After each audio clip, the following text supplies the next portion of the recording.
दोस्तों, हमारे नबी पाक सल्लल्लाहु अलैहि वसल्लम की उम्र मुबारक जब 7 बरस थी तो एक दिन आपकी आंखों में शदीद दर्द होने लगा। नबी पाक सल्लल्लाहु अलैहि वसल्लम के दादा जान अब्दुल मुत्तलिब ने हमारे नबी पाक सल्लल्लाहु अलैहि वसल्लम का बहुत इलाज करवाया, लेकिन हमारे नबी पाक सल्लल्लाहु अलैहि वसल्लम की आंख मुबारक का दर्द में कोई खास फर्क नहीं पड़ा। नबी पाक सल्लल्लाहु अलैहि वसल्लम के दादा बड़े परेशान थे कि मैं हर जगह से अपने पोते का इलाज करवा चुका हूं, लेकिन उन्हें कोई आराम नहीं आ रहा। वो बहुत ही परेशान हालत में बैठे हुए थे कि किसी ने हजरत अब्दुल मुत्तलिब से पूछा कि ए मक्के के सरदार, अब बहुत परेशान लग रहे हैं। तो हजरत अब्दुल मुत्तलिब कहने लगे कि ए मेरे प्यारे दोस्त, मेरे पोते की आंखों में दर्द रहता है। मैंने हर जगह इलाज करवाया, लेकिन नबी पाक सल्लल्लाहु अलैहि वसल्लम की आंखों से दर्द नहीं जा रहा। तो वो शख्स कहने लगा कि ए मक्के के सरदार, फलां जगह एक तबीब है जो दवाई भी देता है और दम भी करता है। मक्के के बहुत सारे लोगों को वहां से शिफा मिली है। तो उस बंदे की बात सुनकर हजरत अब्दुल मुत्तलिब बहुत खुश हो गए।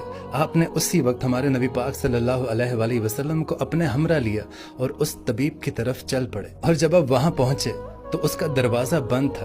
आपने आसपास के लोगों से दरियाफ्त किया कि इस तबीब का दरवाजा कब खुलता है और ये कैसा तबीब है। तो लोग हजरत अब्दुल मुत्तलिब को बताने लगे कि ए बंदा खुदा, इस तबीब के हाथ में बड़ी शिफा है, ये दम भी करता है और ये दवा भी देता है। यहाँ पर कोई भी शिफा के बगैर नहीं जाता। तो हजरत अब्दुल मुत्तलिब पूछने लगे कि ये तबीब कहाँ है। तो लोगों ने कहा कि ये तबीब अपने घर के अंदर ही है।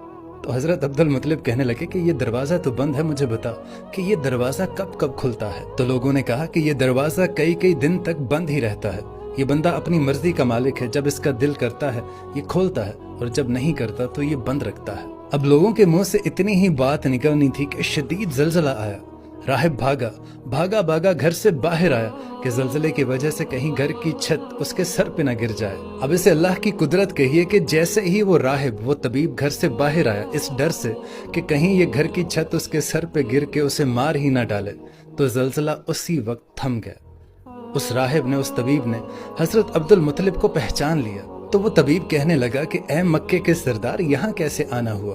तो हजरत अब्दुल मुत्तलिब ने राहिब से कहा कि ए राहिब, मेरे पोते की आंखों में बहुत दर्द रहता है। मैं कई तबीबों से इलाज करवा चुका हूँ, लेकिन इसकी आंख में दर्द मुसलसल रहता है और मुझे किसी ने बताया है कि आप दम भी करते हैं और दवा भी देते हैं।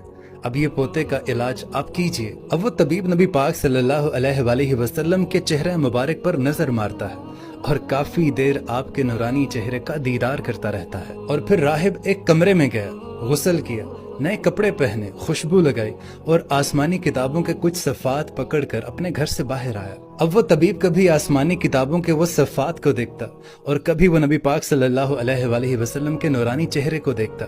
वो फिर उस किताब की तरफ देखता और वो फिर नबी पाक सल्लल्लाहु अलैहि वसल्लम का दीदार करता। और ये सिलसिला मुसलसल चलता रहा। कभी वो उन औराक को देखता, उन आसमानी किताबों की तरफ, और कभी वो नबी पाक सल्लल्लाहु अलैहि वसल्लम की दीद का नजारा करता।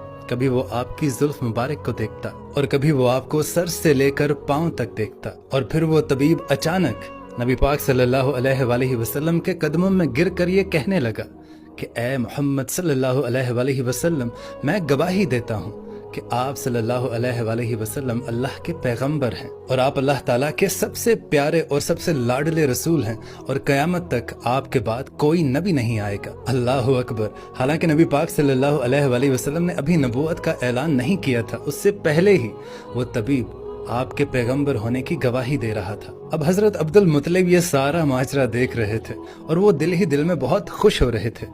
फिर हजरत अब्दुल मुत्तलिब ने उस तबीब से कहा कि ए तबीब, जिस काम के लिए हम आपके पास आए हैं वो काम भी हमारा कर दीजिए।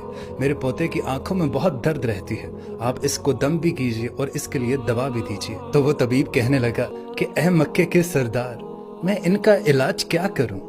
तो अब्दुल मुत्तलिब कहने लगे कि मैं इसी काम के लिए तो आपके पास आया हूं। तो ये बात सुनकर उस तबीब की आंखों से आंसू जारी होने लगे और वो कहने लगा कि ए अब्दुल मुत्तलिब, आपने अभी अपने पोते मोहम्मद सल्लल्लाहु अलैहि वसल्लम को समझा ही नहीं है। ऐ अब्दुल मुत्तलिब, आप एक तबीब को एक मरीज के पास ले आए हैं।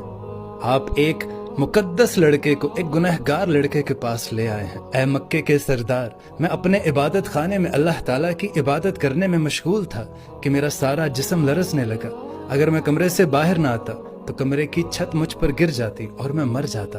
اے عبدل مطلب، تیرا پوتا بڑی ہی عظمت والا ہے، اپنے پوتے کے چہرہ مبارک کی طرف ذرا ایک چٹکی بھر کے دیکھو تو صحیح کہ کس طرح یہ چمک دھمک رہا ہے، کتنا نور ہے اس کے چہرے پہ۔ اور وہ طبیب کہنے لگا کہ اے عبدل مطلب، یہاں پر کچھ لوگ نورانی چہرے والے محمد صلی اللہ علیہ وآلہ وسلم کے دشمن ہیں، آپ اپنے پوتے کو گھر لے جائیے، ایسا نہ ہو کہ وہ لوگ آپ کو اور آپ کے پوتے کو کوئی نقصان پہنچا دیں۔ تو حضرت عبدل مطلب اس طبیب سے کہنے لگے کہ میں جس کام کے لیے آپ کے پاس آیا تھا وہ کام تو بہرحال نہیں ہوا، لیکن آپ نے میری بڑی رہنمائی فرمائی، میں اس کے لیے آپ کا شکریہ ادا کرتا ہوں۔ اب حضرت عبدل مطلب کا اتنا کہنا تھا کہ وہ طبیب مسکرانے لگا اور کہنے لگا کہ اے مکے کے سردار، ان کی آنکھوں کا علاج انہی کے پاس موجود ہے۔ تو حضرت عبدل مطلب تھوڑے حیران ہوئے اور پوچھنے لگے کہ یہ آپ کیا کہہ رہے ہیں؟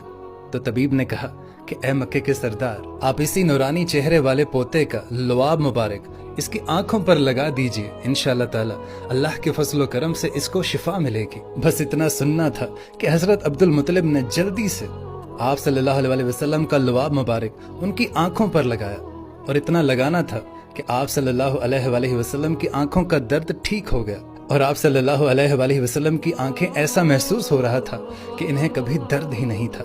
اور جب دادا نے اپنے پوتے کی آنکھوں کو سکون میں دیکھا تو حضرت عبدل مطلب بڑے ہی حیران ہوئے، اور حضرت عبدل مطلب نے راہب کا شکریہ ادا کیا۔ اور جب حضرت عبدل مطلب چلنے لگے تو وہ راہب کہنے لگا کہ اے مکے کے سردار، میں آپ کا شکریہ ادا کرنا چاہتا ہوں کہ آپ نے سرور کائنات صلی اللہ علیہ وآلہ وسلم کو مجھ سے ملوایا۔ اب جب حضرت عبدل مطلب جانے لگے تو انہوں نے آخر کار اس راہب سے پوچھ لیا کہ آپ کے ہاتھ میں بڑی شفا ہے، میں نے بہت سنا ہے، آپ ایسا کیا پڑھتے ہیں؟ تو وہ طبیب مسکرا کر کہنے لگا کہ جب بھی کوئی مریض میرے پاس آتا ہے تو میں اللہ تعالیٰ کی بارگاہ میں ہاتھ اٹھا کر یہ دعا کرتا ہوں کہ اے اللہ، تجھے تیرے محمد صلی اللہ علیہ وآلہ وسلم کا واسطہ اس مریض کو شفا عطا فرما۔ یہ الفاظ پڑھ کر میں اس مریض پر دم کر دیتا ہوں اور ساتھ میں اسے دوا بھی دیتا ہوں، اور اللہ کے فضل و کرم سے وہ مریض صحت یاب ہو جاتا ہے۔ سبحان اللہ۔ دوستو، اللہ تعالیٰ سے دعا ہے کہ نبی پاک صلی اللہ علیہ وآلہ وسلم کے صدقے تمام مریضوں کو اللہ پاک صحت یاب کرے،